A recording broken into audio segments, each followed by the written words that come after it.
you cannot say ideology ekyuka etya kubanga ebizibu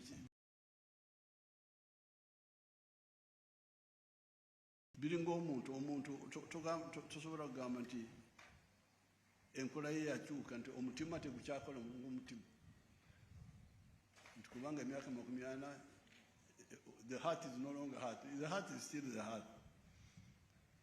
Mswa still the same Mswa. Yes, there are some other things which change, but there are those which don't change.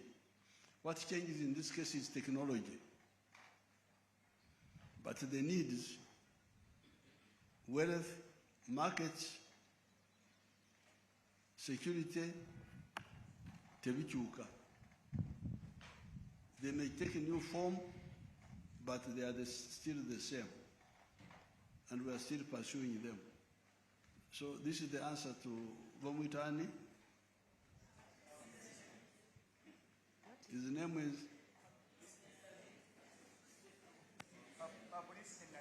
Publicity. Oh, okay, Publicity. So the ideology can't change because the needs are still the same. Yes, the things you sell in the market may change. For instance, in the 60s, twali tutandise okwambala esaati za nylon yali efuuse nylon eyo ne bagirabira ne tudda ku cotton ate oluvannyuma ne bateeka cotton ne bagigatta ne polyester kati kyekiriko ekyo kikyuka naye akatale okeetaaga oba otunda nylon oba otunda cotton akatale okeetaaga tosobola kugamba nti kati sikyetaaga katale oba nti nkooye na mwoyo gwa Uganda tudde mu mwoyo gw'amawanga ga tribes oba wekubye endobo. So that's what we mean by the ideology of the NRM. What else is remaining? There is one more last question, and I think it's for Mama, and of course also from Zay, from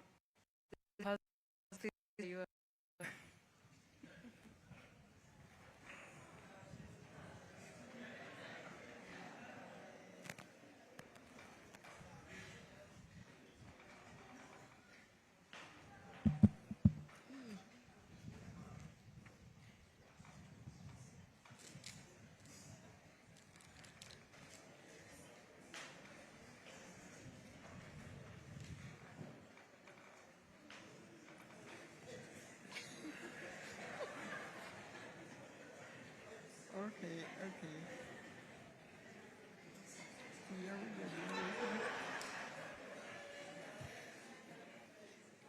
Bas. Kongula. Banaye nga bwe mukuba engalo kino tekituukikako. Munjagalizeeko obw'olumu temubanga abayimbi ensonga lwaki mbayimbi nze Katonda yanjawudde nampa omukisa nzije bw'omuleero ndabe jjajja mwami mu buntu oluvannyuma lw'abayimbi okunnemesa jjajja nnoze gwolaba ndi mukubi wa ndongo bw'oba obadde obanyi b'akamiliyoni bakezo bebekulu n'ekusaasira nsaba onoonyereze ku gwe bayita liiri pazolo nabe. Maama nkulamusizza era bwe nabadde nzija nagambye sijja kujja ngalonsa nagenzeeko mu studio olukuba n'endukaabya kansooke nkuteeremu.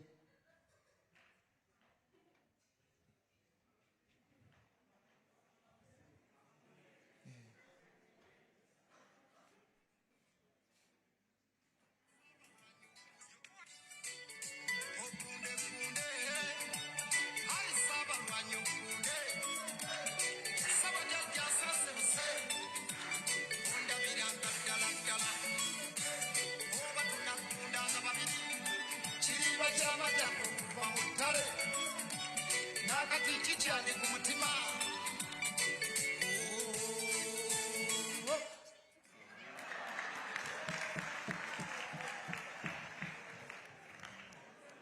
Kaakati Jajja nzondaba wano nemeseddwa. Abayimbi boolaba wonze tebandabirawo ddala. Mwannyinaze Natasha njagala okwebaza wano leero bwe sivaawo na mukisa nvaawo na kisiraani. Nyina abagoberezi bangi mu ggwanga lino bwe naaba nvudde onaabuuza nti lunnaba abagoberezi abalina bannange sibalina. Bwe nali njogera ne Kasuku oyo tulina omukutu kwe tubeera bagwagala nnyo e Bulaaya ne mu ggwanga lino Jjajja ly'okulembera. Nagamba abantu nti nze bwe ndikusanga sirinyereka siritya nja kwogera ekindi ku mutima. Ekindi ku mutima Jjajja nsabayo ku kasente embeera yo. Njogedde mazima. Simanyi oba ndiddamu kulaba, simanyi oba omukisa ndigufuna. Olumu nagenda okulembeka eggulu ebyenda byakomawo biri kungulu baasala olubuto okuva wano. Waliwo ababeera banjeeya nti bampa ebyenda, simanyi oba byawona oba tebyawona. Kaakati Jjajja nakuba kampeyini. Wali mu ddwaliro? Nagenda eggulu eyo ewa General Salimu Saleba promota wabaweera akasente nange n'endowooza banampa naviirayo awo. Navaayo ebyenda biri kungulu. Ne bannongoosa simanyi oba natereera oba saatereera. Mukama y'amanyi. Kampeyini ze tubaddemu Jjajja ze wawanguliddemu akalulu ku percentage ey'owaggulu. Nakubye ebidongo nga bwe njogera ab'amawulire nimbye. Navaayo nzirugala nga nninga kkoni.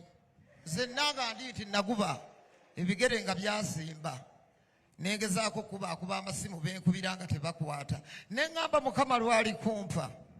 Jjajja ndijja. Jjajja neetaaga ku mukono gwo ku buyambi nange ŋŋende neeyagaleko nga baakamiliyoni. Nga bakkenzo. Nga baakusaasira abaana abo Jjajja obawadde obulamu. Naye siri mujega. Bwe nabadde nzija sazze kusabiriza. Nazze ompa omukono n'empita n'ensonga zange ziri wano. Nawandiise ebbaluwa zange.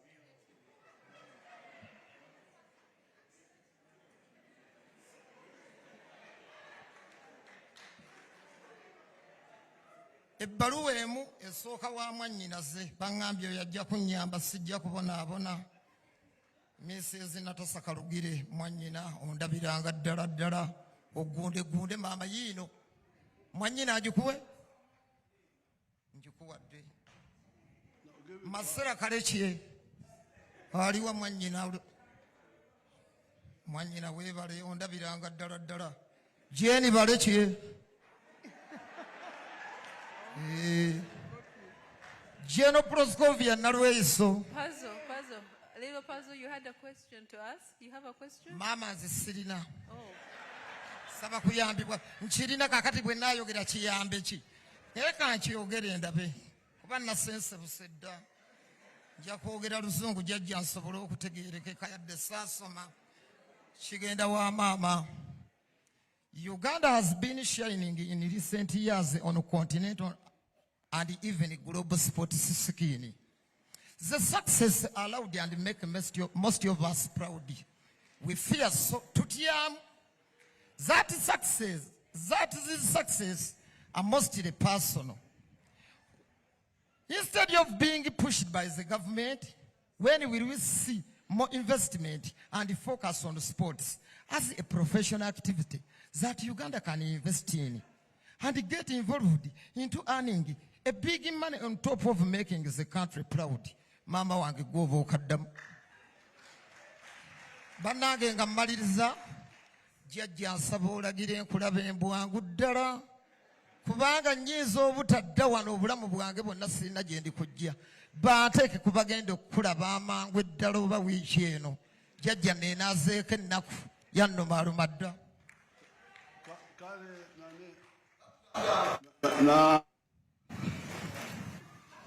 Gloria, ono mulete one, you bring him when you bring the other one.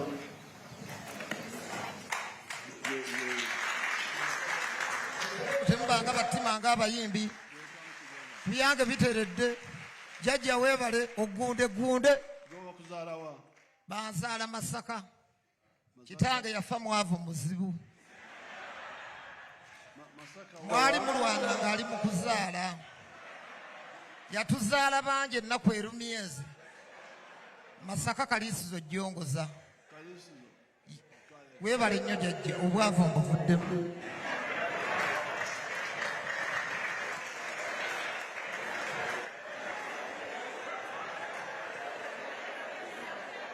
Okay, Natasha.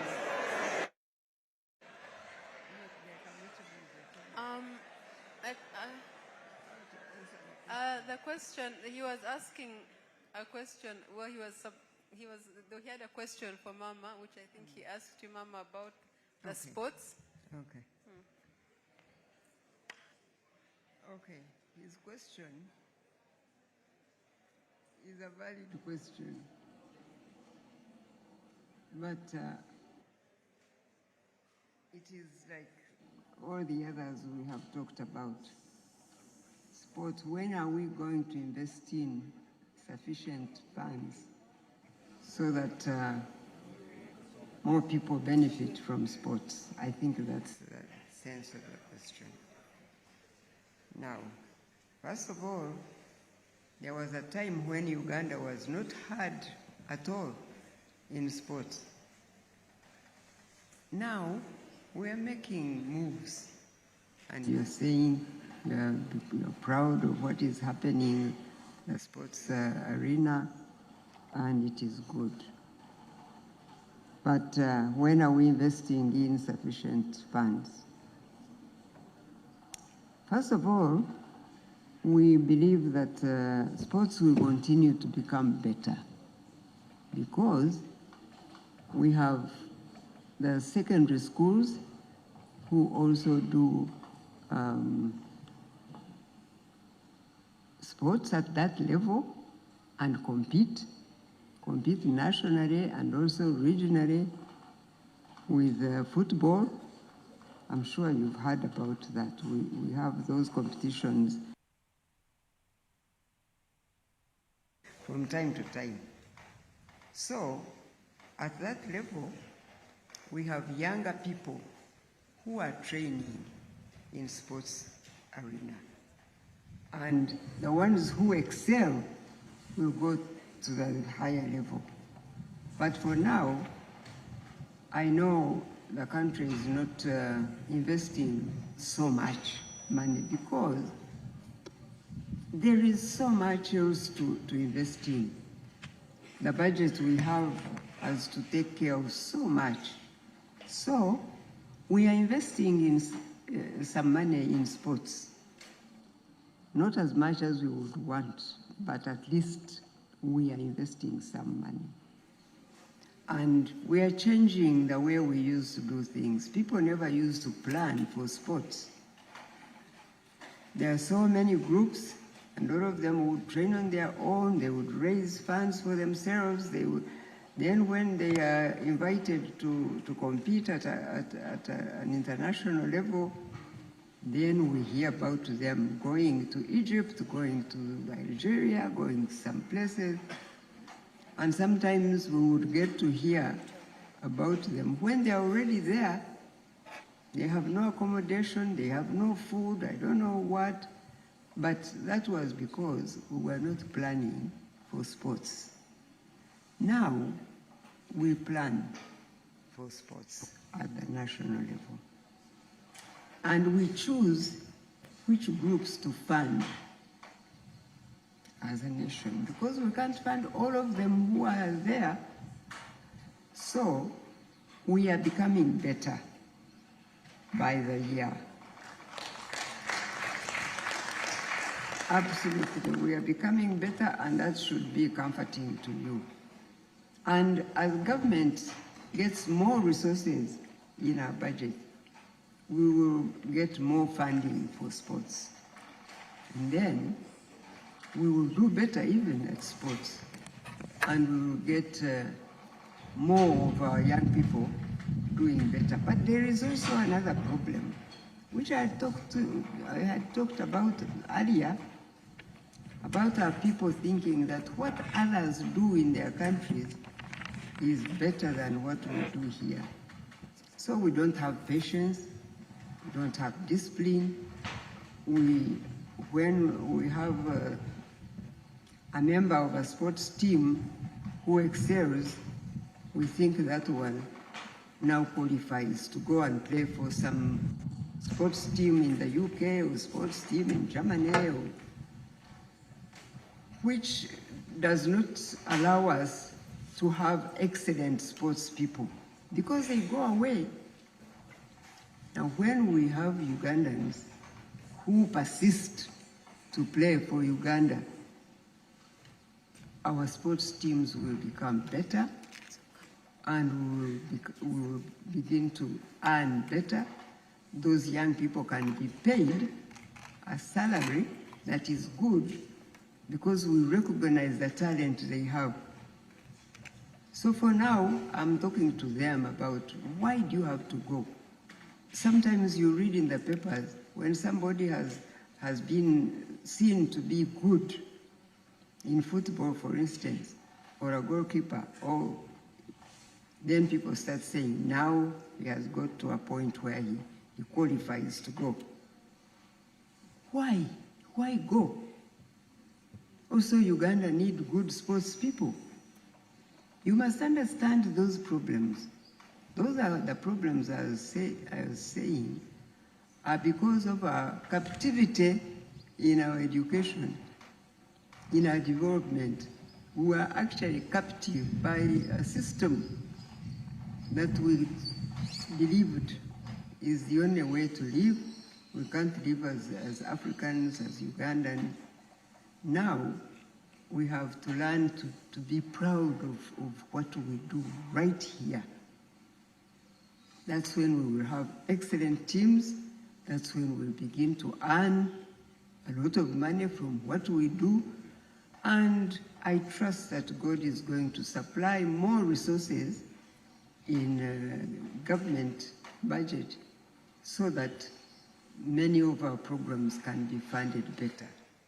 And so you must have faith that sports will become better and our children can earn an income, a good income from what they do. Okay? Thank you.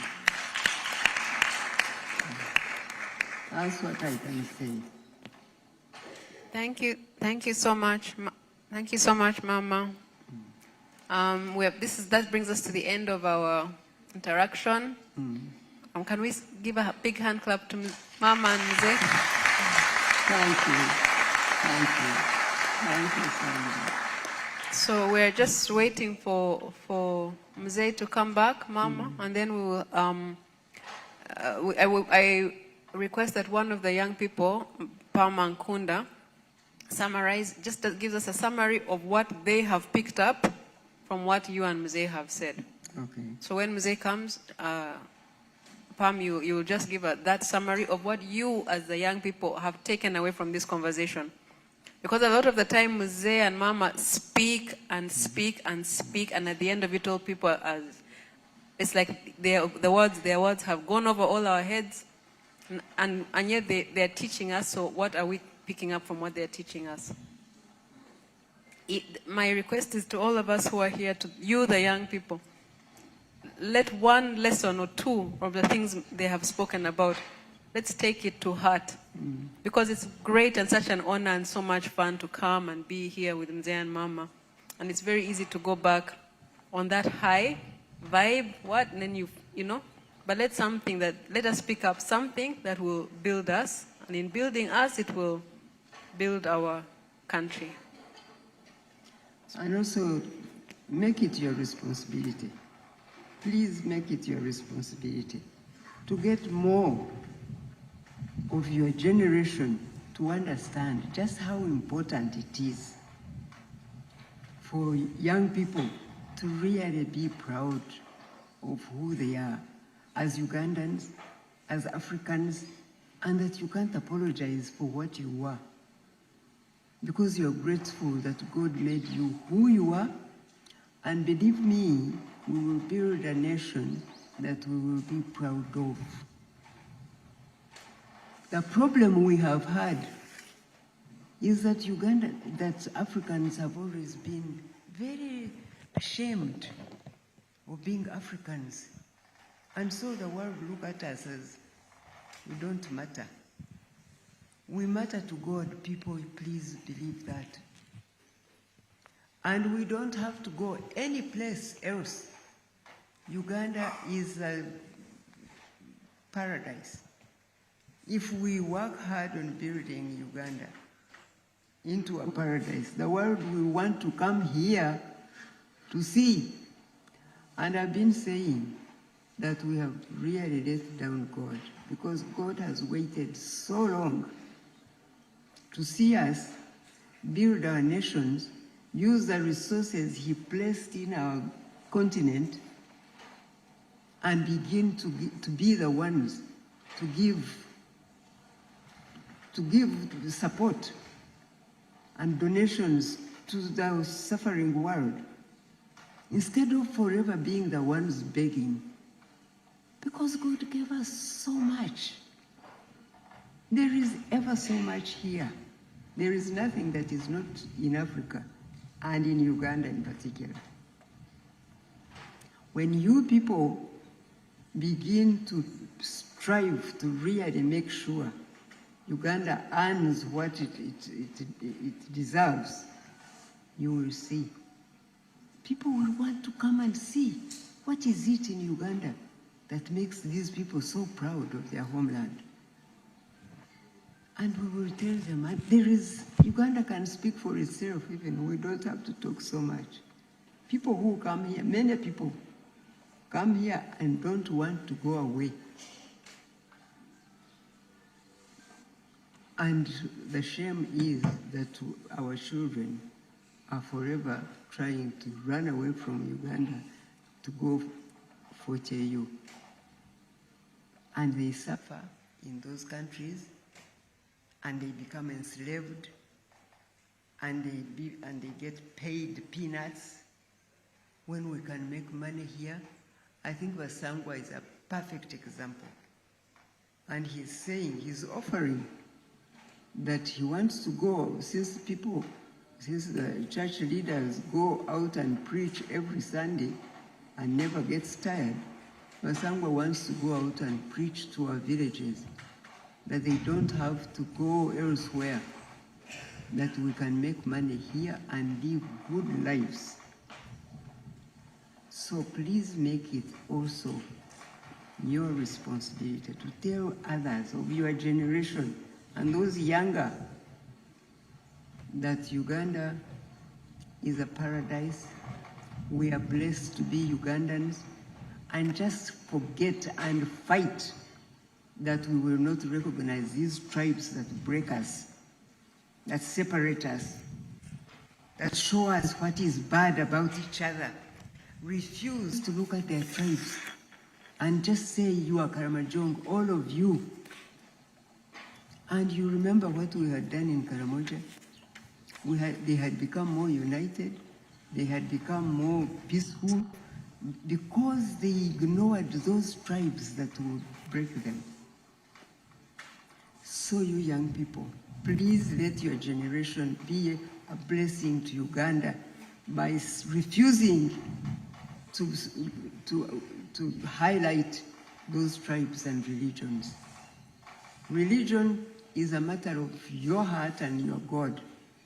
Pray. You go to church and pray, but that's nothing to separate you from your colleague. And your tribe, you did not choose it.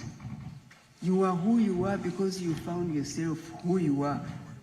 Just hold hands and refuse to be divided. And tell whoever wants to hear that you are Ugandans. Don't allow those people who come here and say, where do you come from? What is your tribe called? Just say, my tribe is Ugandan. And you see, Uganda will really merge to be a powerful nation. And I told you, it will be unstoppable. And God will bless us, and bless us even more. That oil we are talking about, He will give it to us and let it run.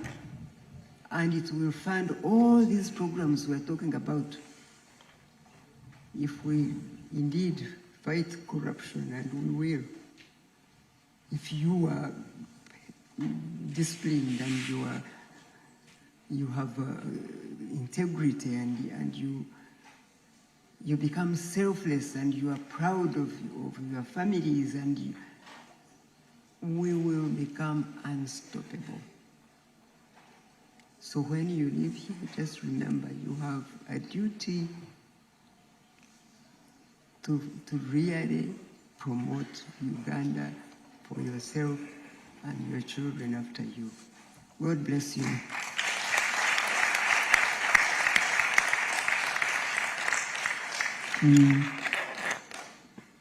Okay. And we're just waiting. No, we're just waiting for Mzee, and we're waiting for Mzee, and then we will have that 1 minute summary, and then take a few pictures with Mzee and Mama. I think there are 4 pictures. 5 pictures, about 5 pictures, because the group is a bit big, I think. So that's all we are waiting for.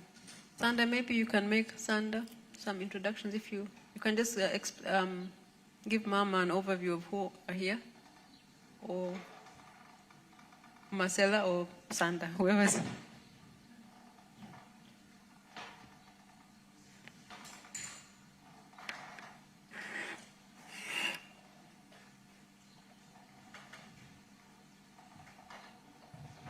Hello.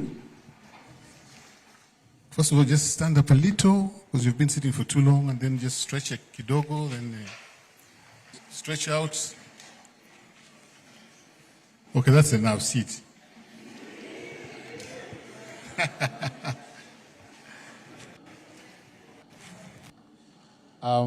Mama, before you, quite a number of diverse people here. We have, I think you've met the panelists already.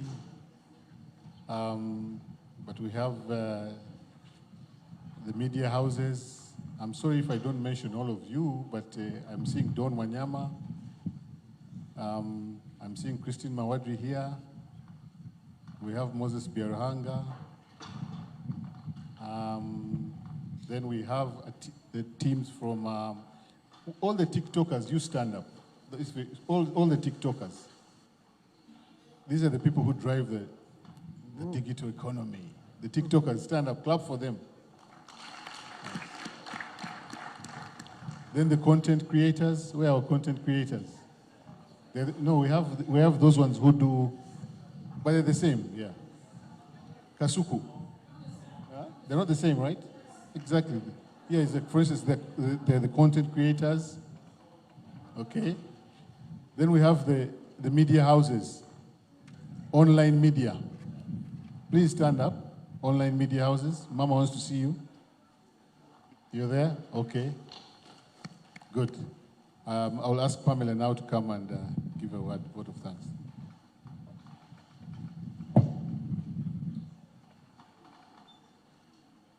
Thank you. Thank you, Mzee and Mama, for this golden opportunity. Natasha has asked that I summarize what we've learned here, but I would like to start with a very, very short story. First of all, Mama, I want to thank you for being a woman of faith and valor, and for teaching us how to lead as women and as mothers of the nation. Truly an honor. The first time you went to Karamoja as minister, I remember you told us that Karamoja will begin to grow its own food, not by my might, but the might of God. And we saw that Karamoja was able to grow its own food when she was minister. That was God working through her. Secondly, is the story of Mzee, and I'm coming to you, Mzee, because it summarizes what we've learned today. I had a neighbor back in the village in Kabare. He was a simple geography teacher. And the story of oil in Uganda has never been fully told, at least to the Bazukulu. It's something you should do with Marcel and Sanda. And he got a phone call to travel to Kampala to train and work in the oil sector that none of us were sure would get to this day. So his first flight out of Uganda was to go and study oil and come back and work in Uganda in the oil department. Unfortunately, he died last year as a director in the upstream oil, Dozith. But you had seen what nobody could see, and you'd shared the story of how you went to, I think, France, and they asked you to step aside and they gave you a commissioner because nobody believed in Uganda at the time, but you did. So I'd like to thank you so much, Muzei, for that vision. The other story, a very short one as well, is of, what is it called? This place in Nakasongola that overhauls and rebuilds helicopters. The Pro Heli, yes. Nobody thought that we'd train our own scientists to put a helicopter apart and put it together, because we're using Russia and Ukraine, I think, to do that job. But today, with the war in Ukraine and Russia, our own people are doing the job in Nakasongola. You should take time and go see the story of Uganda. Go feel the story of Uganda, as it was, as it is, and as it will be, if we keep our faith, if we keep united, and if we merge. You spoke about the 4 sectors. I hope all of us here can at least strive to belong to any one of the 4 sectors. Even you, Publicity Natete. Any one of them, there'll be something in your pocket. We've learned so much, but for me, it is the love of Uganda, in summary, the love of Uganda, the strategic security of Uganda and of Africa. That is my biggest takeaway. And I hope it can be for us all, because when you love Uganda, sometimes on TikTok they abuse us. How do you teach patriotism? How do you teach loving Uganda? Yes, you can.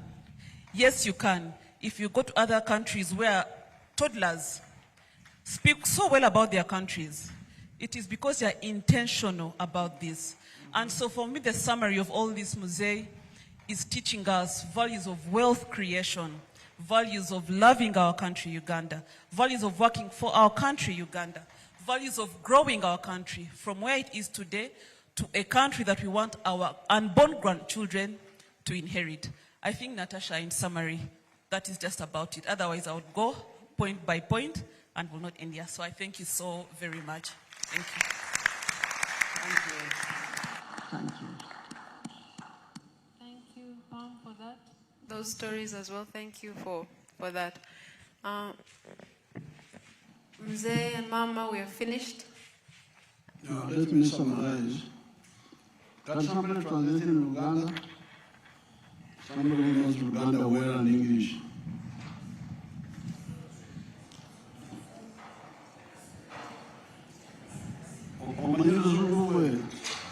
Rasta. Rasta Manyuzungu. Yes. I'm very glad to meet you. Asanyise nnyo okubeera nga tusinkana olunaku olwaleero. And to know your contribution. N'okumanya obuweereza bwammwe eri n'okumanya obuweereza bwammwe mu kino ekintu kye tulimu olunaku olwaleero. In the new economy. Mu ikonomi empya. Because you are adding kubanga tuli mu kutufuna tuyingiza something which was slightly different, ekintu nga kitonotono nga kyanjawulomuko katono, which was just usual advertising, ekyali okulanga okwali okwa bulijjo okwali okwa bulukalu in the radios and TVs. ku radio ne TV. Now you have used the internet to combine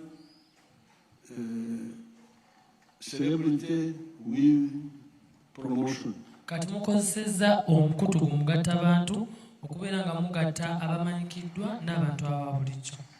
And also era the other sectors, the ones that are I beg your pardon, sir. also linked to the other bondo.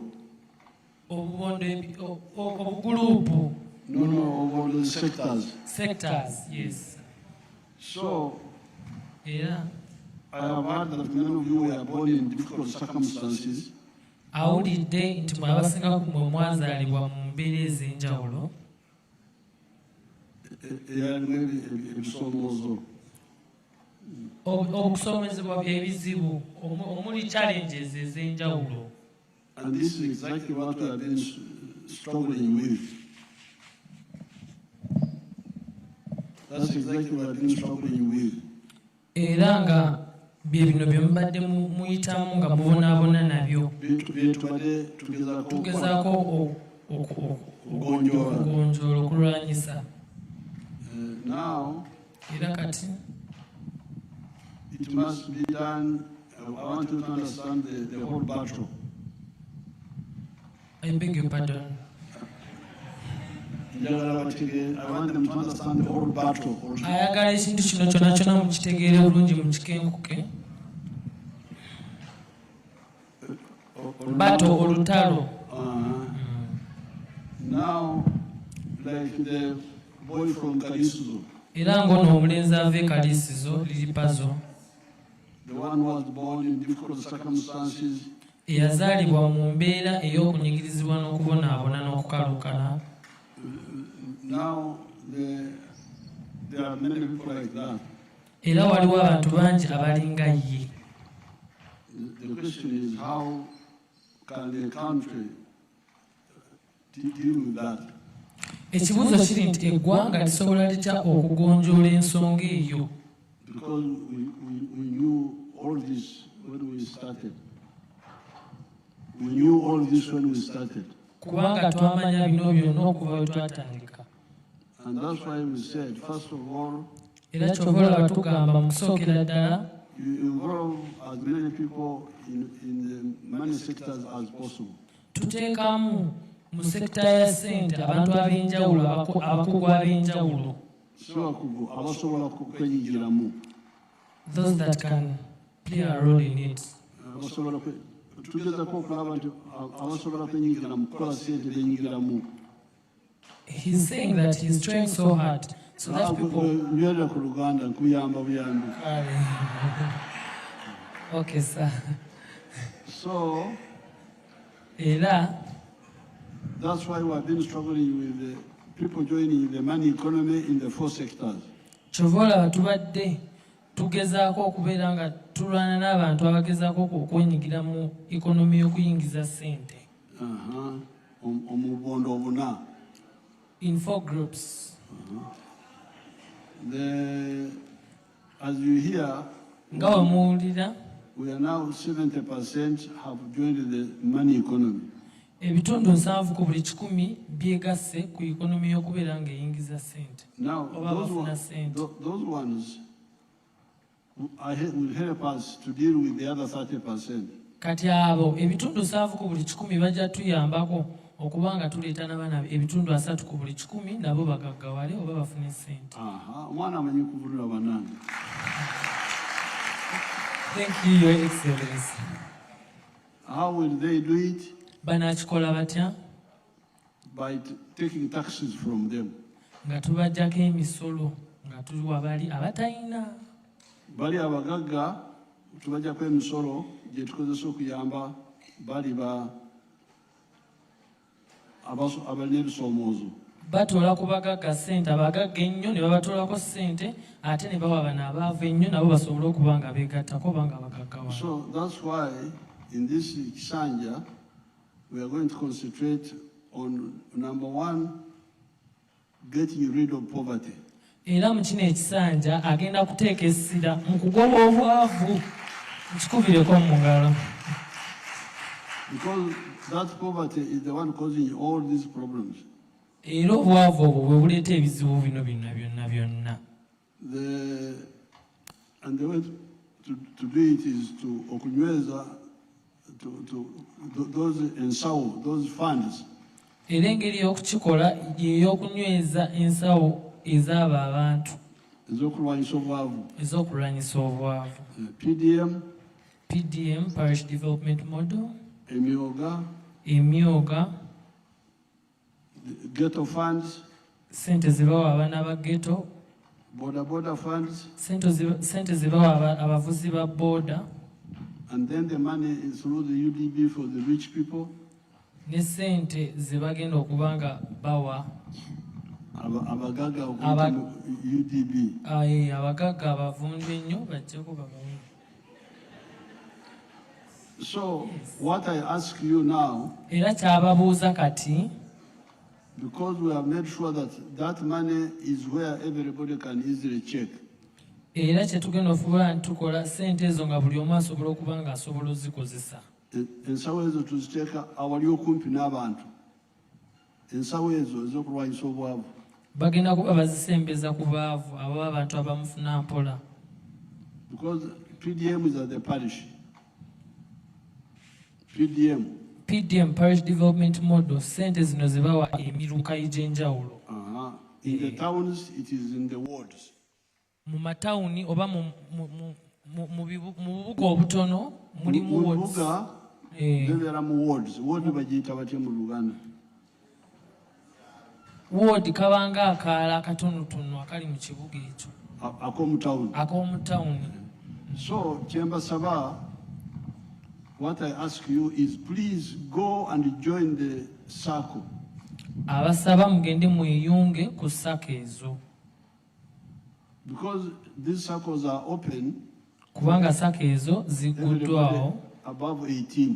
Nga buli muntu ali waggulu w'emyaka 18 osobola okuziganyulwa. There is nobody who can stop you. Teri ayinza kugaana oba kustopinga. So we are now going to put more money, but this is good because it is accessible to everybody omumparo. Agambye bagenda kuba bateekamu ssente nyingi ate era buli omu ajja kuba asobola okugendayo ng'ajjayo bw'akola ki nga bw'assaayo. Mujeyo mumparo, ono ajjayo olwaleero omulala n'ajjayo enkya. Mu bitundutundu nga leero bw'ojjayo n'omulala n'oli.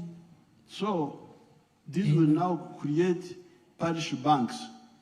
Era kino kijja kubeera nga kitondawo banka eza parish oba ez'obutundu obwo obutawuni obwo. Because you can imagine, since we started, we have already put now 500 million in each parish.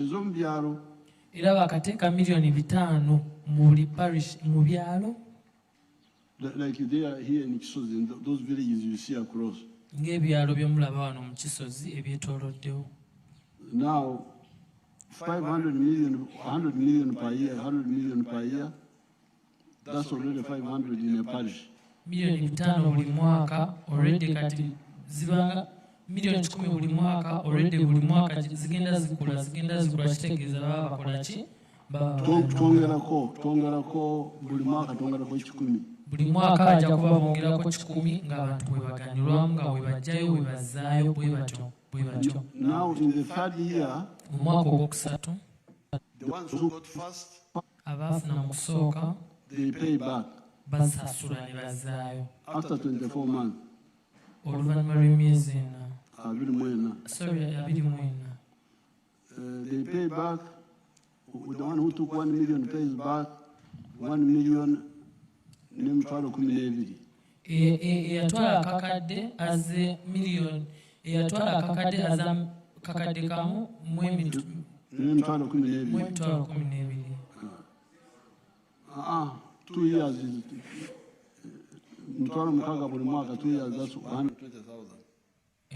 Emitwalo 6 buli mwaka. So ekikumi abasooka okufuna, the 100 who got first, if they pay back within Exanja, 300 will have paid back. Era abasooka okuba nga bafuna bwe bamala okuzza omusanja ekisanja we kinaggwerako abantu ng'ebya baba bafunye. Ate era baba it is now 500 plus 300, 500 in the parish. Kati baba 5 gattako 3 kale kugamba oba okola okubala omwana amanyi kubunula banange. Kusiima Jaja. This is now 800. Era kati dubeera 800 in a parish. Mu parish. Now, but in the coming Sunday, we are saying we are going to give 200 million. Their hunger, what have we said?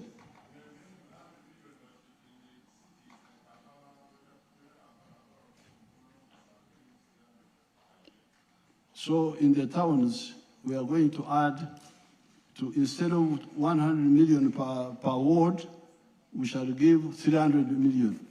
Era mu buli tawuni mu kifo ky'obbawanga miliyoni 100 buli kalaka akatini bajja kuba bongerako bawe miliyoni 3. So it will be 300 instead of 100 million. So zijja kuba miliyoni 3 mu kifo kya miliyoni 10. So Era but we may even add on even in the villages if we see how it is working. Era ne ku byalo bajja kuba bongerako okusinziira binaaba bitambudde. Now that is for the PDM, the villages. Kati ebyo bya parish development model oba ku byalo ku level y'ebyalo. Now for you the creative industry. Kati kummwe abayiiya. Aha, omwana akyusa banange abayiiya. Wasoma ki? Nakola medicine, nakola biomedical engineering, emirimu ne gibula ne nsalawo ngende ku TikTok. Bachelor of? Yes. Yes, what? Biomedical engineering on a bachelor's level. Biological? Biomedical. Biomedical? Yes, sir. Oh, okay. Yes. So he understands English. So yes.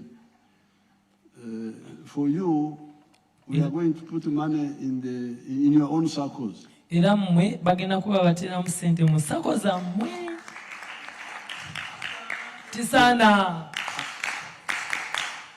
I don't know why you don't work together, because we have already put billions with our Yimbi, with Kenzo's group. Tamanyi lwaki temukwatagana n'abayimbi kuba abayimbi babawadde obuwumbi. So I don't know what the problem, when these people come, tamanyi buzibu we buva. They will tell me what the problem is. Bajja mugamba obuzibu wennyini we buva. Because kubanga with Bebe Cool earlier on, Bebe Cool oyo I had put a recording center in first of all, there was one for Bebe Cool alone. Waliwo ezaali za Bebe Cool yekka. A recording center. Recording center nga Bebe Cool. I don't know how that one is working. I'll ask him what. Tamanyi we bikola era jamubuuza bikola bitya. But also, State House built another recording center in Mengo here. Ate yo State House neefunira ekifo we balikodingira mu Mengo. So I don't know why that one is not working well. Tamanyi lwaki tekikola bulungi. Ogamba ki? Eyemengo kulwaki abayimbi kulwaki mugendayo ne mukwata muzeeyi bakufera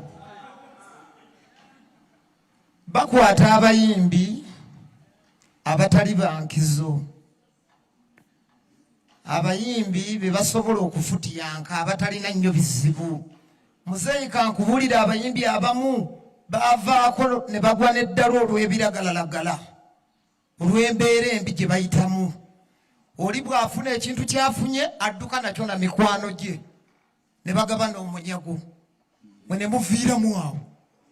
Kakati bw'otunuulira studio ezo z'oyogera ffe weekanga ng'abazigendamu bantu bwe bati baalubatu era ffe tetulinnyangayo oba ebyuma wabagulira bya mukopa tebirina saawundi mulungi. Muzeeyi bakola ennyimba nga tezinyuma nga terunyuma tolina na bw'oyinza kuluteeka.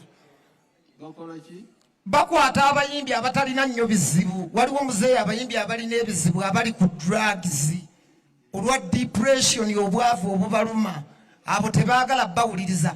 Bagenda ne bakwata bano abayimbi abatalina nnyo bizibu, bano abayimbi abali eyo mu byalo abatanafuna buvunaanyizibwa basobole okufissa ka percentage akawera, kubanga ffe bakimanyi tulina obuvunaanyizibwa. Abagamba oyo temumuleeta ajja kututawaanya mu ngabana ne tutaganyulwamu. Kyova olaba tetukolaganira ddala nabo. Kyova olaba nze nayimiridde mu maaso agange ne ganze muzeeya. Kati ndowooza kye tunakola kale bobale tuula akange muzeeyi bakampenzi sikolagana naabo. So please muzeeyi njagala kutangazaamu kitono. nsooka okwebaza okuwangula muzeeyi mu kutangazaamu sometimes nti bwe tutuuka mu maaso go buli omu aba n'ekigendererwa kyo oba akake. Okusooka muzeeyi nja kwebaza otuwa omukisa ffenna bannayuganda n'abavubuka ne bawa omukisa. Nja kwogera ku Bebe Cool ne Kenzo. Kenzo wamukwasa department ya music era akola bulungi era ayambye abayimbi bangi. Abayimbi boolaba abasinga bagenda ne bajjayo ssente, abalala batadde mu rehabs baali baavaako baagwa eddalu, abalala abajje wansi n'abatufuula abantu. Abamu abajja ne mu Uganda ku psychological n'abatwala mu nsi endala okulaba ng'agezaako nnyo. Kye kimu ne Bebe Cool. No. I know what I'm talking. I know what I'm talking. I know what I'm talking. Excuse me. Muzeeyi, bano si bayimbi. Lili Pazo ye muyimbi. Muzeeyi, Bebe Cool bwe twagenda mu campaigns yakwata abayimbi bewamu mu department ye. Lwakuba nti bwe tufunayo akasente abantu batya appreciate okugamba nti kati nfunyewo okumatira nga newankubadde nti oli asobola ofuna akantu n'afunayo kyafuna n'alaba ng'ekitono oba ekitamumaze. Naye bwe tunaanafuyanga abantu abatusakira oba muzeeyi batukwasizza tugenda kubeera nga tetutuusa. Sako zonna zafunye sente. Kati Kasuku afunye sente. Kasuku is a blogger, ba TikTok abali mu kuyomba. Naye Kasuku agenda gatta abantu bonna mu ssaka eyo y'emu. So njaga tu appreciating kye tuba tuyina. Luli muzeeyi abantu bajja ne bagamba ab'obutale. Muzeeyi Byaluhanga akola nnyo era tutambula ku ground. Naye bwe twali ekkollo bagamba nti bafuna sente ne bamakanika ne bawayiza aja tubuziya na myalo.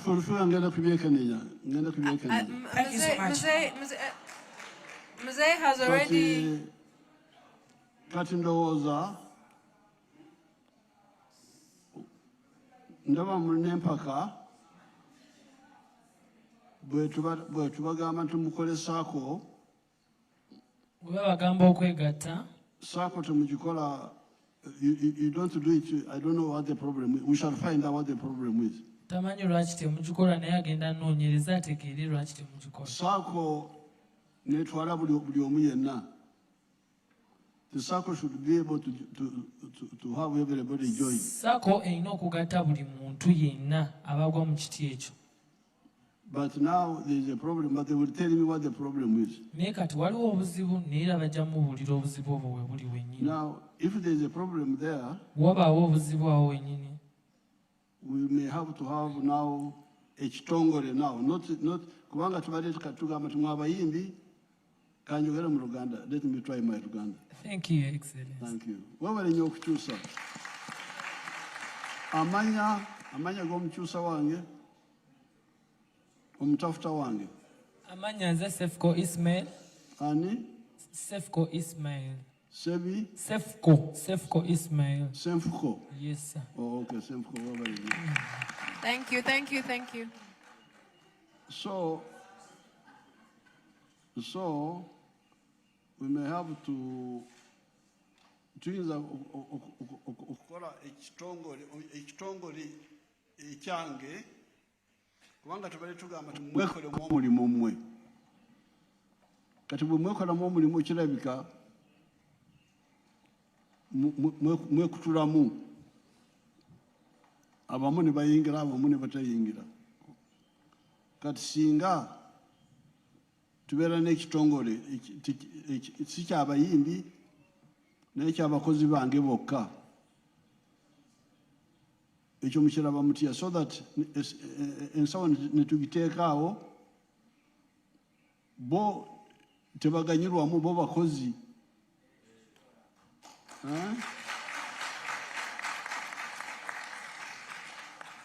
Ekyo mukiraba mutya, kubanga kino ekyakinoomu kirinamu ebizibu, kubanga kinoomu ono wadde that is now like a grant. Omanyi waliwo grant okuwa obuwi bitwali tukola mu nadizi twawerezanga ensigo oyo tumuwadde takomyawo tumuwadde takomyawo kati olaba kitwala sente nyingi kati PDM ekirungi kyayo kiri nti ensawo eri wano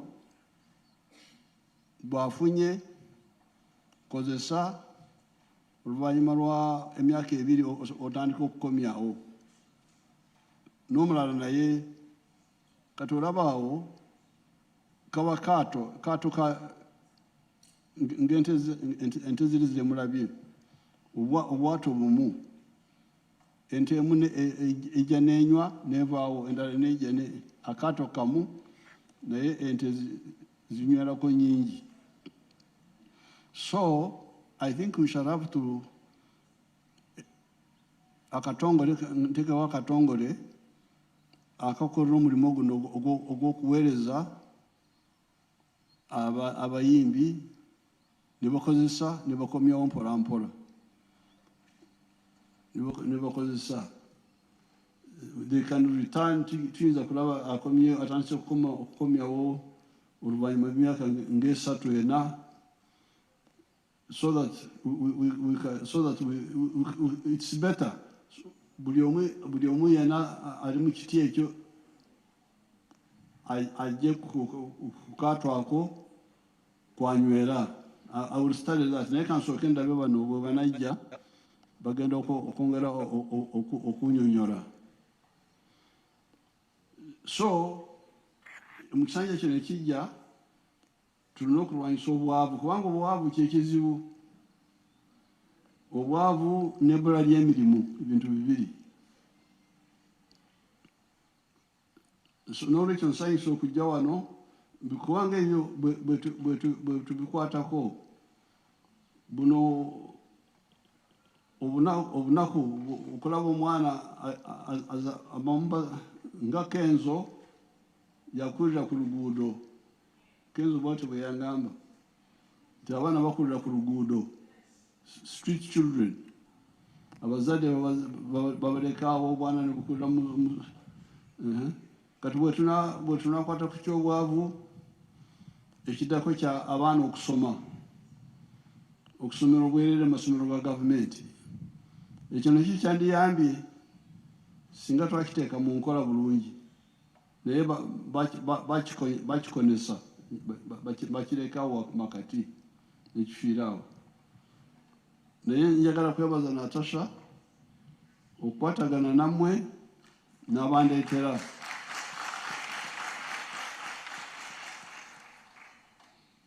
Kati naye njagala nammwe munyambe omungabana kubanga eri mu ngabana ya gavumenti wabayo empaka omukujjula bwe tuba tujjula abali kumpi n'entamu basooka ne beeyongerako. Ali kumpi n'entamu yejjulira ne bantawanya naye ate bano abanaku bange bali eyo basirise mbeere n'entalo nzeka. Naye kati bwe munampagira ne tugamba nti twalanga ebya district twagala district empya. District empya kitegeeza sente zigenda mu administration, chairman omupya simanyi biki. Singa tusoose ne tukola ku bwavu ebya administration byandize luvannyuma naye kubanga temubeerayo mubeera eyo musirise bali abajjula bateeka ku ssowaani zaabwe. N'olwekyo nammwe mwenenye muleme okubeera obutafaayo kubanga esente ezo zammwe z'emisolo gya Uganda bajeti eyo gyemuwulira obutabalika 7 sente zammwe mwandibadde mufaayo nti abanaku batuwadde mmeka. Ekyo temukifaako muli mu by'omupiira.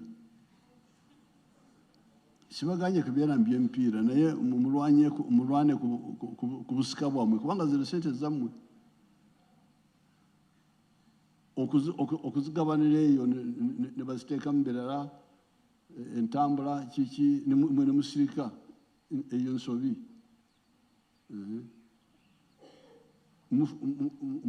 muteekeko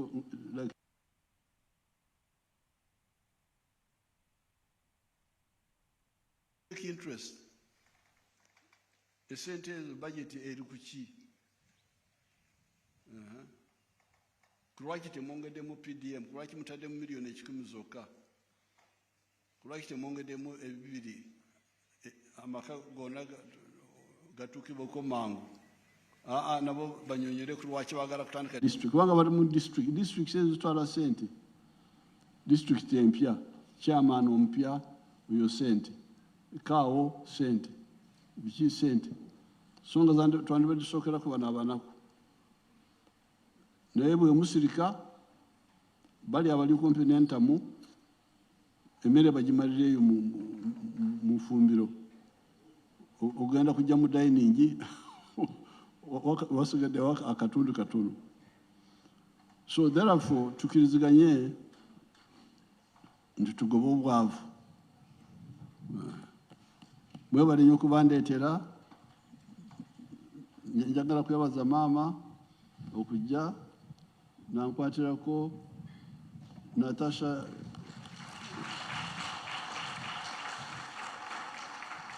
namwe mwena Katonda abakuume. Thank you so much.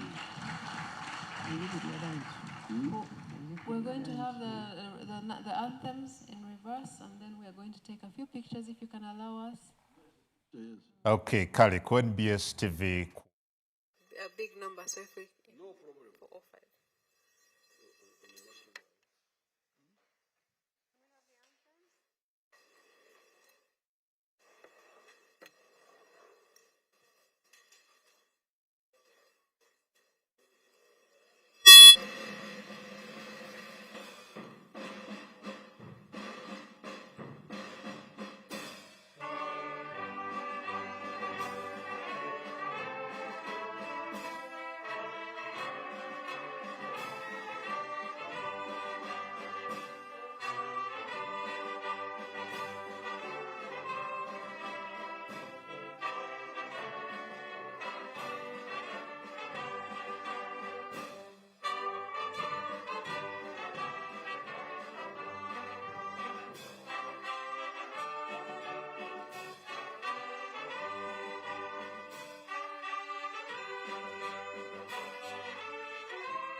Sanyuka feba no ddala.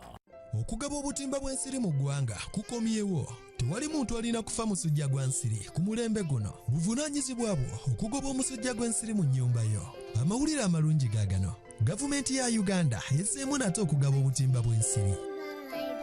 Mu kaweefube ono akatimba kamu kagenda kuweebwayo eri abantu 2 mu buli maka. Omusawo w'ekyalo muyite VHT ne ssentebe w'ekyalo bajja kutambula nnyumba ku nnyumba kuwandiika abantu abali mu buli maka okwetegekera okufuna obutimba. Omusawo w'ekyalo gamba VHT ajja kubuulira ebifo ebugabibwa. kaakano tosigalira mabega kakasa nti owandiisizza abantu bonna mu makaago okufuna obutimba bw'ensiri. Ku lunaku lw'okugaba obutimba genda mu kifo obugabibwa okufuna akatimbako. Obutimba bw'ensiri bukuuma ggwe n'ab'omu makaago obutalumwa nsiri ezireetera omuntu okufuna omusujja. Gaba omusujja gw'ensiri mu makaago nga weebaka mu katimba k'ensiri. Obubaka buno bukutuusiddwako ekitongole ky'ebyobulamu mu ggwanga.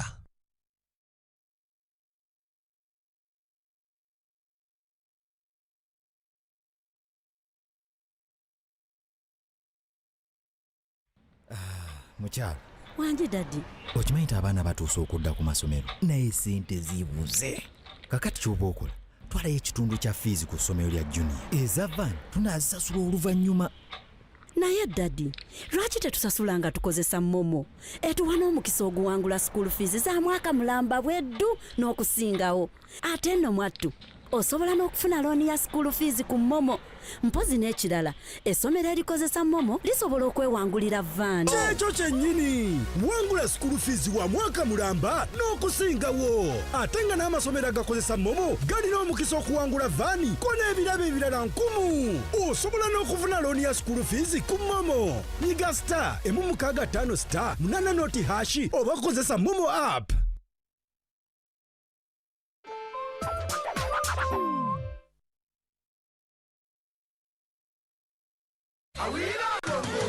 Urban Life Productions and Equisio Pasca na Awimba live Mlimbarara. University in Easter Sunday Otaferwa Reiji Winunwaji VJ Oje Sharks VVD Pau Truth 256 Sister Charity Nabandi Aribada nishirinje metwabiri Deraha Gate nishirinje metware shatu VIP mitware 5 MSA Gold milioni 1 Eya Platinum milioni shatu Okubukinga tera notu mushanju 85 Ikumna mkaga 95 9 Bahajirwe NBS Sanyuka TV Afro Mobile Mighty Ride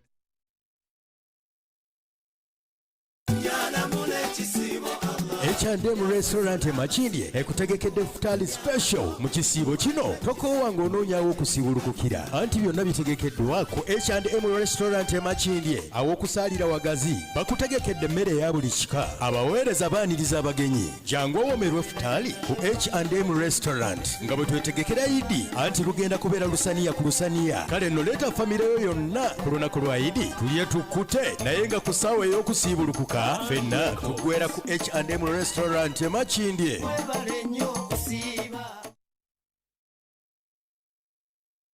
Too many ads? Expensive subscription? You deserve better.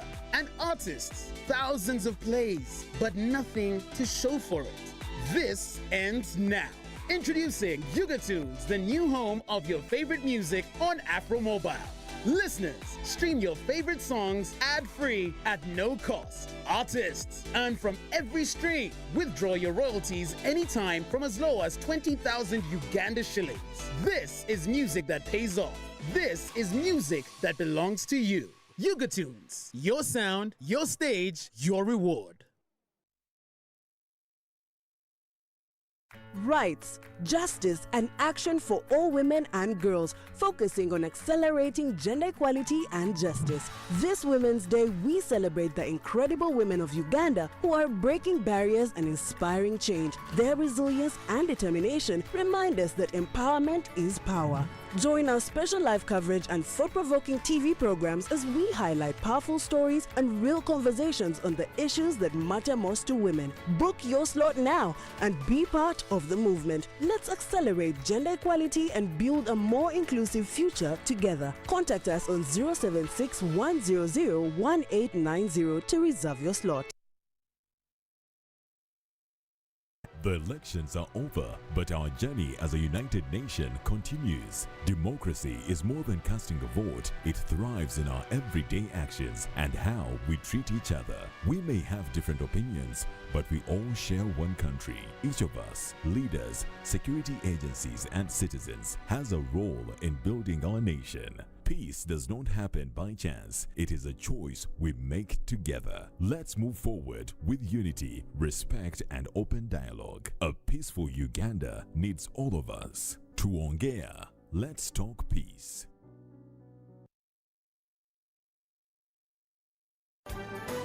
katubanjulire Apple antibacterial cleaning powder omupya katale kugenda okukozesa mu binaabiro kabuyonjo n'okuyonjesa kungulu. Apple osobola okugikozesa mu ngeri 3: ayonja ewaaguba, ajjako obucaafu, ate ewuuka, omukozesa n'amazzi, buli kimu n'akitereeza n'aleka buli w'oyonjeza nga wayonjo. Wekuume ng'oli muyonjo ate ku ssente ensaamusaamu ojja mufuna. Funa Apple olunaku olwaleero. Apple antibacterial cleaning powder asangibwa mu supermarkets ne maduuka gonna mu ggwanga lyonna.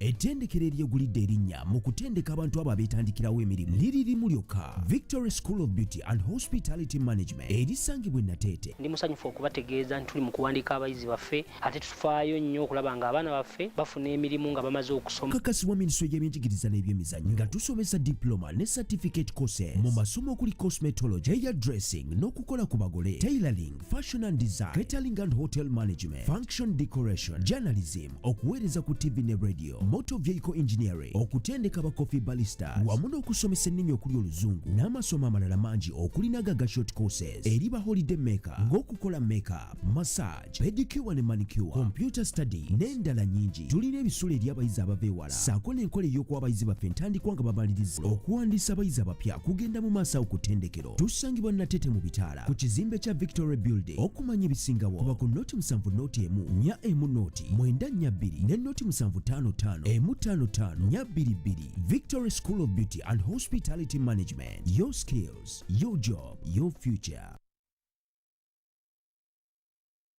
Yes, habari Uganda, my name is Palazzo.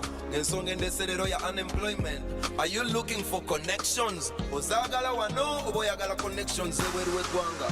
Hayes Recruitment is here to support you. Aba Hayes Recruitment beba kafulu bokka abalina connections ku mirimu mu Uganda ne bweru wa Uganda. They have opportunities waiting for you. Era mu kulwanyisa ebbula ly'emirimu n'okubazaamu amaanyi negase ne Hayes Recruitment ng'amaze okukakasa nti balina emirimu egisobola okumakinga sikiru y'omuntu yenna. Kati gwayagala okwekolerera okyuse ku bulamu bwo otuke ku birooto by'okozesa ku connections zange. Tukyalireko, visit Hayes Recruitment today and let's unlock your potential. Buli awulidde ategeeze munne nti go Hayes, go better.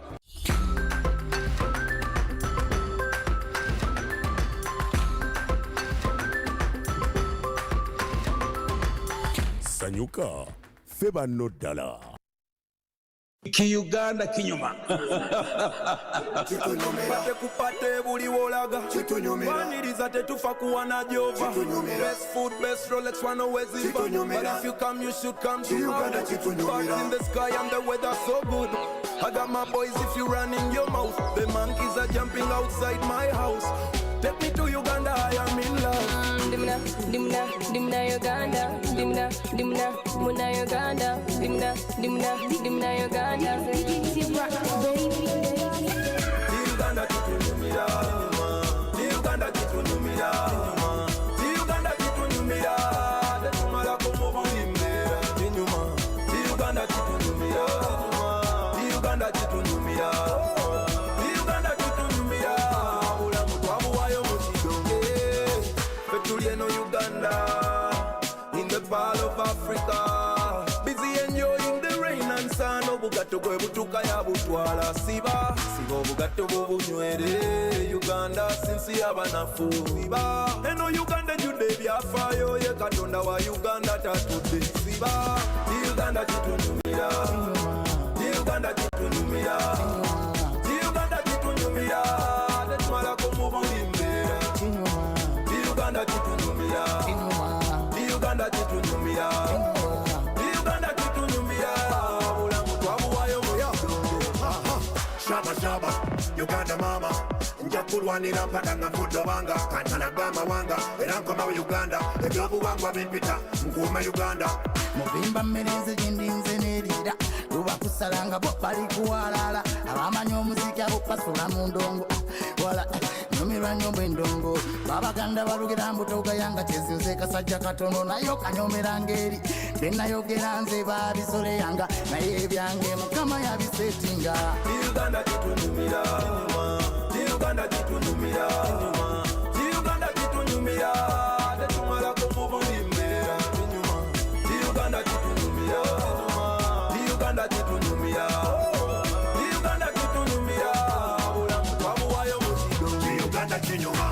Luganda zalibwa Uganda era mpulira bulungi kye Uganda kinyuma nyemere bale nkubetonya ettaka gimuli bazana bingi kye Uganda kinyuma enso z'amayanja emigga gikulukuta gigabira bangi kye Uganda kinyuma amatendo gakugwana maama Uganda abantu oyo tebangi kye Uganda kinyuma ng'abakongodeya yes abayindideya abarundi n'abanyarwanda twabawadeteya abasumalideya abadinkadeya Uganda buli mugwira afuna zikeya mwaka ku mwaka etonja bwaka bwaka abakazi bazaala abasajja bakoze waka waka ebibira byakula dda ebisolo byakula dda Uganda buli wodda wano ofuna netiwaka ndi muna Uganda ne musala omusayi kusoma Uganda ndi muna mukisa okuba muna Uganda ekula makula gali mu Uganda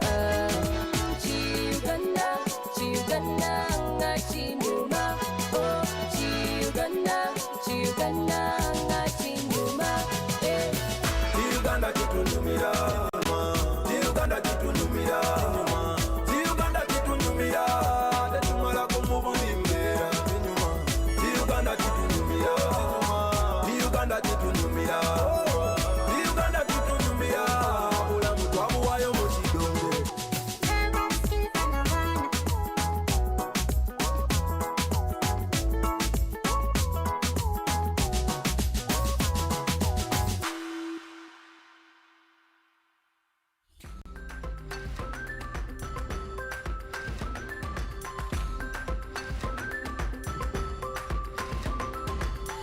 Sanyuka feba no ddala tosubwa ku Sanyuka TV. Ono gwendi naye y'omu ku bavubuka abali mu Mighty Family wabula bagwa ne munne mpulira bulungi nti nagwa ono yagenda mu kkomera olw'obubadi era obulamu bwe bwonna bwonna abutambuliza ku bubadi leero we bubanga mbutambuliza mu kabadi ka Katonda nali nalwawo kigambibwa nti nno yakoze kyaki naye nga ensonga y'okukola kyaki ayagala kubba bantu ŋŋenda kubabbako endowooza ze z'obutamanya ono talina mafuta wadde liiko shetenderebo ya mama mpulira okwagala kwe yimuka Mukama yimuka tosubwa ku Sanyuka TV. It's back, bigger and with more business opportunities. It's the Pearl of Africa Tourism Expo Poate 2026, Uganda's flagship tourism event. Poate 2026 will take place from the 21st to the 23rd of May 2026 at the Speak Resort Convention Center, Munyonyo, under the theme Wanderlust. It's your time to thrive. Yes, it's your time to tap into Uganda's renewed optimism and tourism growth. Tourism stakeholders, travel trade partners, and tourism enthusiasts will be part of the Poate 2026. Come and network with like-minded people and unlock new business opportunities. To participate, register at www.poate.co.ug. Poate 2026 is brought to you by Uganda Tourism Board and partners. H&M Restaurant Makindye ekutegekedde futali special mu kisiibo kino tokoowa ng'onoonyawo okusiibulukukira anti byonna bitegekeddwa ku H&M Restaurant Makindye aw'okusaalira wagazi bakutegekedde emmere eya buli kika abaweereza baaniriza abagenyi jangu owomerwe futali ku H&M Restaurant nga bwe twetegekera Idi anti lugenda kubeera lusaniya ku lusaniya kale nno leeta famire yo yonna ku lunaku lwa Idi tulye tukkute naye nga ku ssaawa ey'okusiibulukuka ffenna tuggwera ku H&M Restaurant Makindye.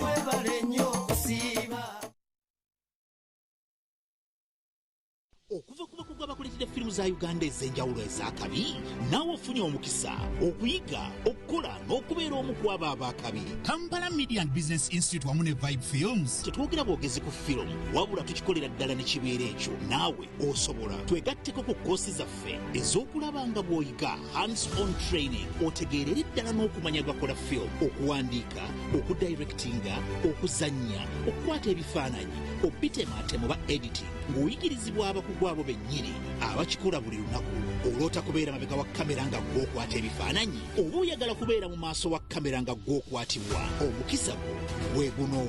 Weegatte ku Vibe Films otendekebwe leero ottuse ekitone kyo ofuuke omu ku abo bannakinku. Oyinza okkuba essimu oba okuweereza WhatsApp ku nooti 7 nooti 3 662 175 oba nooti 778 633 34 nooti. Ku Vibe Films tufuula ekirooto kyo ekyannamaddala.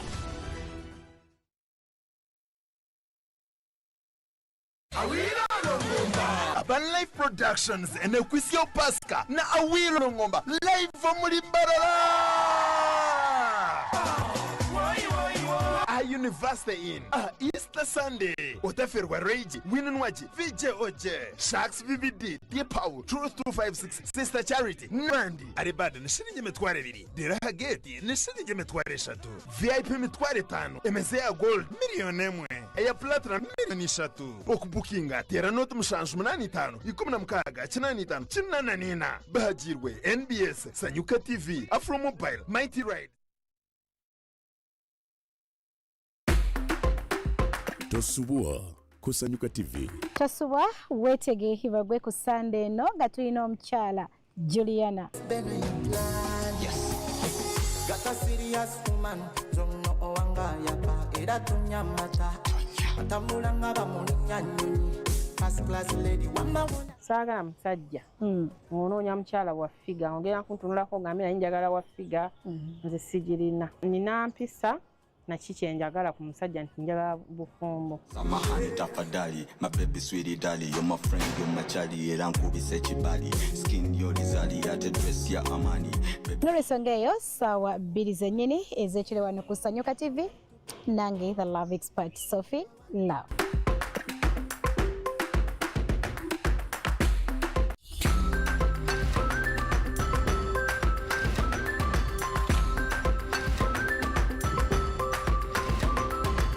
Sanyuka feba no dala.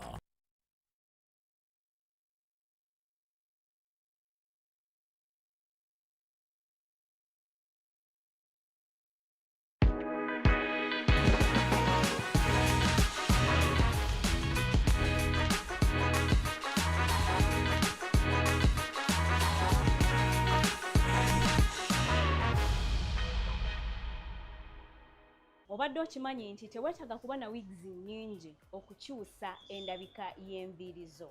Wig eyo emu gy'olina osobola ogikozesa n'okyusa styles ez'enjawulo okusinziira wa gy'oba ogenda. Tuteerere mu line tokola era ate n'okwata style eyaligenze ku pate n'ogitwala mu kyaki ez'okumulimu za njawulo ez'okutambulamu za njawulo gwe tulaba butuuzi okkalire. Kati ne ku kkala wano yes tulaba aba celebs baffe betwagala ennyo abantu n'olaba gundi yayambadde wiigi ya kala bweki n'ekunyumira naawe n'odduka ogenda ogikole ki nga tonnaba genda kugula kala eyo sooka owulirize sooka otuule osooka olabe episode eno eya wardrobe. Kati ate waliwo olwogenda n'ogula wiigi omusimbi nga gutokomoka nga sente zo nnyingi naye nga w'ogiteeka ku mutwe ku ground tulaba birala mukko nga ekisimbi tekyogera nga mu butuufu by'okoze kibulamu. Omanyi wiigi kika ki gy'olina okwambala enyumira omutwe gwo. Nkwaniriza ku wardrobe olwaleero tulina omukyala Mami EM ono nga akola mu wigs azi-installinga, azikola, azireeta, azitunda kwegamba azitembeeya. Akati tumuleese ku wardrobe atunnyonnyole nti owaaye biki bye tulina okugoberera mitendera ki egyo gye tulina okuyitamu naawe gwe nga first time yo kwambala wiigi oba si kyekyo nga togigezanga nako ng'otya. Nze Irene Nava wardrobe tuba twogera ebintu byakulabika bulungi nga kino era ekya wiigi nti okikoze otya tukikwasaganyiza tutya ne tukuleetera abantu abakugu mu section eyo gye tuba twogerako. Kati olwaleero tulina omukyala nkugambye nalulungi Mami EM ettaala ly'ekibuga Kampala tukwaniriza ku show. Kale mkwano ogamba otya? Happy New Year. Happy New Year to you. Bitambula bitya? Birungi. Alhamdulillah. Alhamdulillah. Siva wano. Soko bambulizeeko. Musibye mutya abalabi basanyuka TV amannya nze Sandra naye basinga bampita Mami AM. Abakyala bano sooka obanneebaliza okulabika obulungi 2026. Mwebale kutuwagira, mwebale kukyusa musono ne muva ku penso ne muva ku braids ne mudda ku musono gwa wigi kati ennaku zino oguliko. Mwebale nnyo mwebalire ddala. Leero ntana tugamba naye owaaye abamu tutyamuko kyomusimbi ssente nga nnyingi nnyo wigs wali abali eyo bonga njagala ayagala era ziraba nazikipinga screenshots nakuba naye okujambala kati ate waliwo era y'okujambala ate nga kyowolabye kino biri opposite nga tebikwatagana bulungi nnyo. Kakati ekintu kyensimbi nga nsooka enziremu ekyensimbi wigi kituufu za bbeeyi naye ennaku zino twabigonzaamu. Osobola okwambala wigi n'oyambala wiiki eno wigi ne wiiki ejja n'oyambala wigi naye ate nga toziguze osobola okupangisa kuba si buli muntu nti ali ku mutendera ogusobola okuowninga wigi ekitegeera. So bw'oba tonnatuusa ku owninga wigi waliwo option y'okupangisa osobola okupangisa nga ffe wano bwe tukola ojja n'opangisa n'ogibeera naye ennaku ze tuba tukuwadde n'omala n'ogikola ki n'ogikumyawo. Wigs ze ziriko ensangi zino nga muno mulimu synthetic, human hair, awo bwe tugendera mu full-less, frontals, naye nga kino kisinziira ku nsawo yo bw'ebeera eyimiridde. Kati njagala tutandikire wano eno ku styling nti oli ayina wiigi emu ekika kya wiigi emu naye ng'asobola okikyusaamuko mu ngeri ez'enjawulo mu styles ez'enjawulo ng'ali waka ng'asobola okyekola.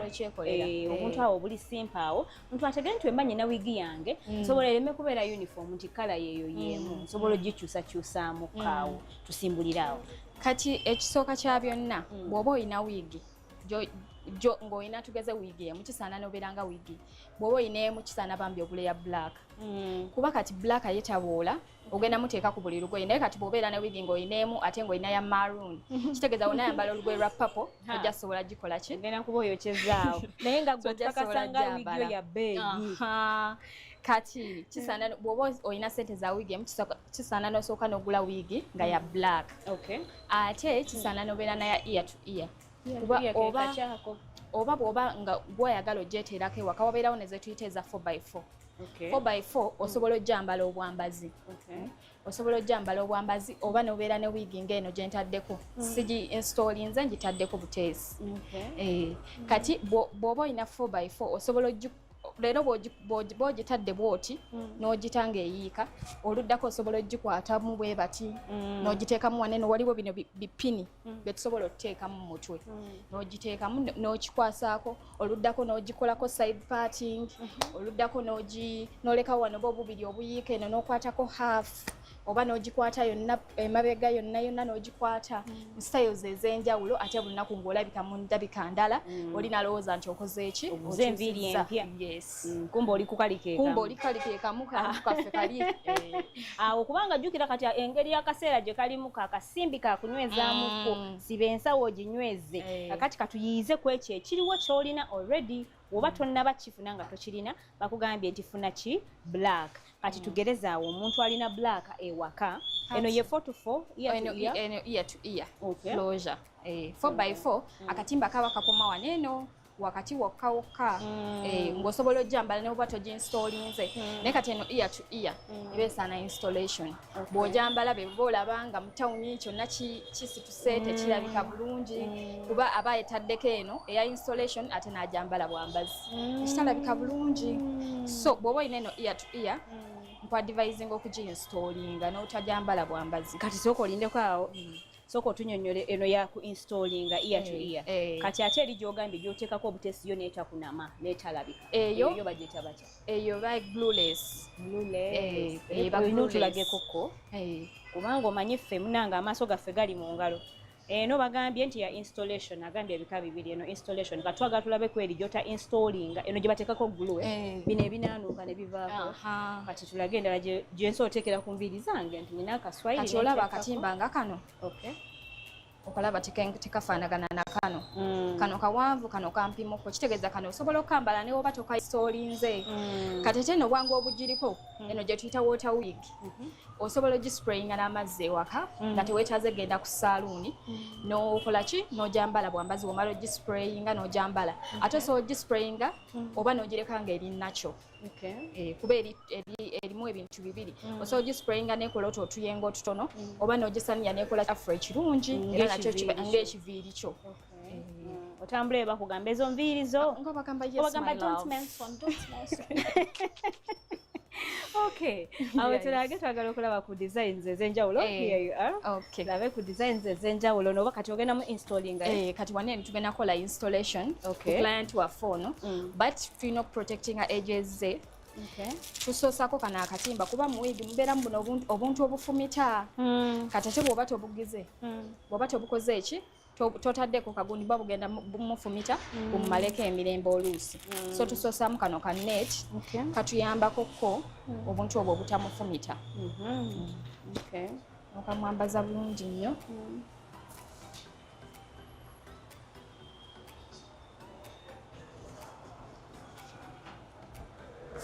mukwambala net wano biri mu kala nti omweru wakwambala kala bwekyo nedda kubanga ko kaba munda naye ate aka black tekali advisable waliwo obwa black buli eri obulala tuba tusaana kana aka brown waliwo ne type endala kati sooka ne tuzzaako edges emabega kulemezi affectinga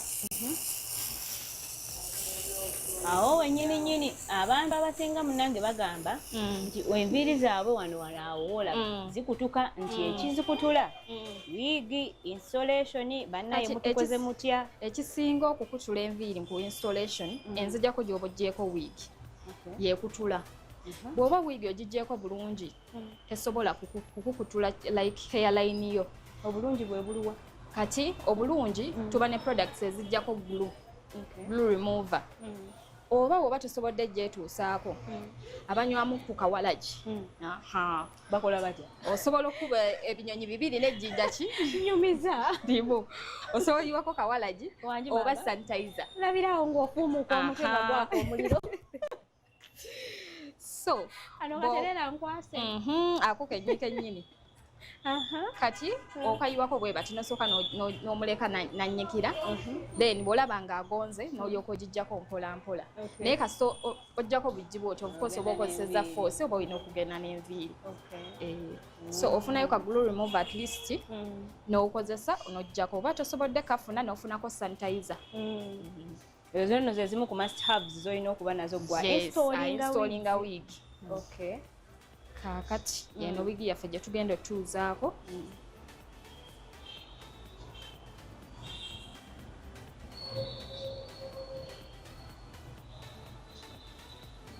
tugenda kuba nga tulaba designs ez'enjawulo engeri gye tuyinza okukyusaamu endabika naye nga tulina wigi emu eri ku mutwe nti naye wooba oli awakaawo ng'ogyambadde oyinza gikyusa otya